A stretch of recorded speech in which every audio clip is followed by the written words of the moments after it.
कोई फजूल बात मत करना तुम। मैं बिल्कुल करूंगी जुमाना, क्योंकि हम एक खानदान है। क्या ऐसा खानदान होता है? तुम बिल्कुल नहीं जानती कि बचपन में अम्मी ने मेरे साथ क्या क्या किया था। क्या किया? छोड़ो, कहीं तुम्हारा मूड खराब ना हो जाए। अम्मी के आसाब खराब है जुमाना। उन्होंने कसम खाई है, तुम्हें पता है, और वो बहुत सच्ची थी। वाकई में शर्मिंदा थी वो सब के लिए। जुमाना, बाबा को दुख होगा।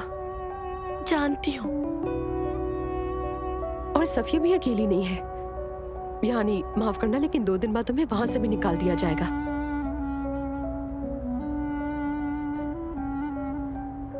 मेरी जान, मैं तुम्हारे साथ हूँ, तुम्हारे पीछे हूँ, और हमेशा रहूंगी। क्या नहीं रही पहले?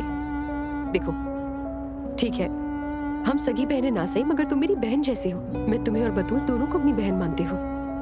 हाँ, घर वापस चलो जुमाना, सिर छोड़ दो।